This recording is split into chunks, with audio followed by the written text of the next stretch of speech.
মই এতিয়া বৰ্তমান উপস্থিত আছোঁ শিয়ালমাৰী গাঁও। বৰ্তমান আমি শিয়ালমাৰী 4 বজাৰ চকৰ পৰা আহিলোগৈ। আমি তিনিজনে মৰ্ণিং ৱাক কৰি আছোঁ আৰু লগতে আমাৰ এয়া প্ৰভুভক্ত দুজন কুকুৰ আমাৰ লগতে মানে হেৰি কৰিছে, মৰ্ণিং ৱাক কৰিছে।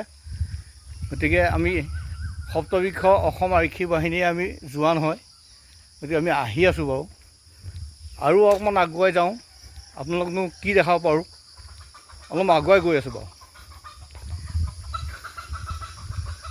সেউজীয়া প্ৰাকৃতিক সৌন্দৰ্যৰে ভৰপূৰ মুকলি আকাশৰ তলত সেউজীয়া গছ গছনিৰে ভৰা এইখন হৈছে আমাৰ পৃথিৱী।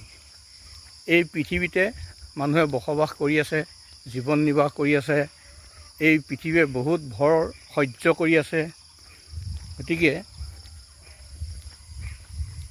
ইয়াতেই মানুহে বসবাস কৰিছে, প্লাছ আকৌ মৃত্যুবৰণো কৰিবলগীয়া হৈছে। এইখনেই হৈছে পৃথিৱী, সেউজীয়া পৃথিৱী। চাওক কিমান সুন্দৰ ৰাস্তা, মৰ্ণিং ৱাক কৰা জেগা।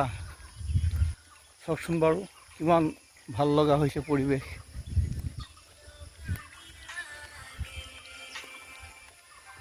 গৈ আছোঁ বৰ্তমান। অলপ দূৰ গ'লে আমাৰ পদুম ফুলেৰে ভৰপূৰ খজুৱা বিলৰ বিলখন পোৱা যাব। লগতে আমাৰ এজন জোৱান আছে, তেখেতৰ নাম হৈছে অৰুণ ডেকা। তেখেতৰ ঘৰ অৱশ্যে বেছি এটা দূৰত নহয়, মঙলদৈ আশে পাশে বা যেই কি নহওক, ভিন্ন জাতি আৰু উপজাতি লগ লাগি আমাৰ বেটেলিয়ানটো গঠিত হৈছে।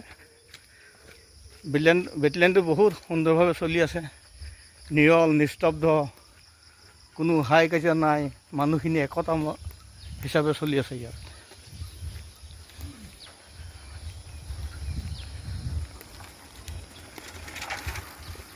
গৈ আছোঁ আমি, অলপ পাছত আমি পামগৈ আমাৰ পদুম ফুলে ভৰপূৰ মানে আমি পৃথিৱীখন, কি কয় বিলখন আমি পাই যাম। এয়া মানুহবিলাকে মৰ্ণিং ৱাক কৰি আছে। এই পকী ৰাস্তাৰ মাজেদি বহু দূৰ দূৰণিৰ মানুহ আহি ইয়াত মৰ্ণিং ৱাক কৰেহি। জলবায়ু বহুত ভাল।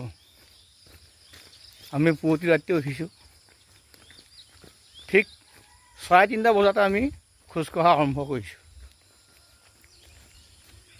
এয়া বিল পাইছোঁহি আৰু।